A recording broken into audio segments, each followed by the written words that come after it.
Depression. ওর বন্ধু ওকে ছেড়ে চলে গেছে, ওই জন্য ডিপ্রেশনে আছে না।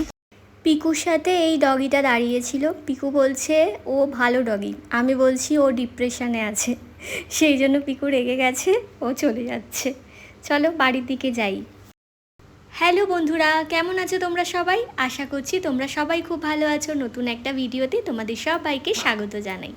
আজকে চলে এসেছি আমি একটু ছাদে। এখন তো ইভিনিং টাইম আর সূর্যাস্ত হচ্ছে, আর এখানে ভিউটা দারুণ। চলো তোমাদের একবার ভিউটা দেখাই। আমি ছাদে এসেছি আর ঘোঁচু সহ্য হচ্ছে না, ওকে নিয়ে আসিনি তাই, সেই জন্য দু একবার ডাকছে। কি করা যায় বলো তো ওকে নিয়ে? আমাকে শান্তিতে একটু একা একা থাকতেও দেয় না। এখানের ভিউটা দেখো কি সুন্দর লাগছে না? এখন সূর্যাস্তের সময় পড়ন্ত রোদ্দুর, দারুণ। আর আকাশের কালারটা দেখো কি সুন্দর অরেঞ্জ শেড হয়ে আছে, দারুণ লাগছে।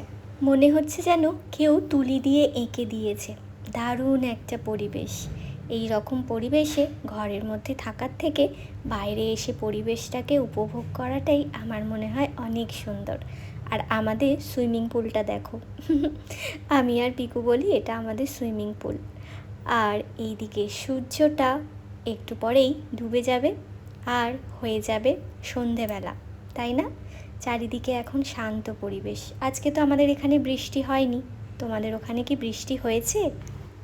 তাহলে বলো আজকে তোমাদের দিনটা কেমন কাটলো, আর এরপরে তোমরা কি করতে চলেছো? আজকের প্ল্যানিং কি? আশা করছি আজকে প্রত্যেকের দিনটা খুব ভালো কেটেছে, পরে গিয়েও খুব ভালো কাটবে।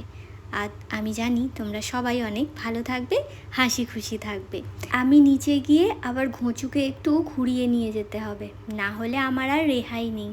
আমি ছাদে এসেছিলাম একটা কাজে, সেই কাজটা পরে করব, আগে ভাবলাম একটু ভিডিও বানিয়ে নিই, কারণ ওয়েদারটা ভীষণ সুন্দর। আমি এসেছিলাম চিরুনি নিয়ে, আমি এসেছিলাম হেয়ারটা বাঁধবো বলে, কিন্তু ভাবলাম আগে একটু ভিডিও করে নিই, তারপরে হেয়ার বাঁধবো। চলো আজকে সে কী রান্না হয়েছিল একটু শেয়ার করি। জানো তো আজকে হয়েছে একটা কাণ্ড। আমি চিকেন লিখেছিলাম, আর চিকেনে নিয়ে এসেছে এমন পিস, সেটা দিয়ে আমি তরকারি করতে পারিনি, সেটা দিয়ে আমাকে করতে হলো শেষ পর্যন্ত বিরিয়ানি।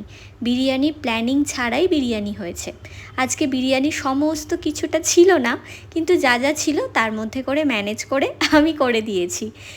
কেন বলো তো? কারণ চিকেনগুলো এমন পিস ছিল, তার মধ্যে সলিড চিকেন ছিল, আর সলিড চিকেনটা অনেকে খেতে চায় না বাড়িতে, সেই জন্য ভাবলাম যে এটা দিয়ে বিরিয়ানি করে দিই, তাহলে সবাই খাবে। আর এদিকে কিছু ডিম সিদ্ধ করতে দিয়েছি, আর আস্তে আস্তে চিকেনটা রেডি হয়ে বিরিয়ানিটাও রেডি হয়ে গেছে। পিকু খেয়ে বলেছে দারুণ হয়েছে, ফাটাফাটি। তো যাক, ঠিক আছে, আমিও খুশি, পিকুও খুশি। তোমাদের আজকে কি রান্না হলো বলো? তোমাদের আজকের দিনটা অনেক ভালো কাটুক, অনেক খুশিতে কাটুক। তোমরা সবাই অনেক ভালো থাকো। আজ আসি, টাটা, দেখা হবে অন্য ভিডিওতে।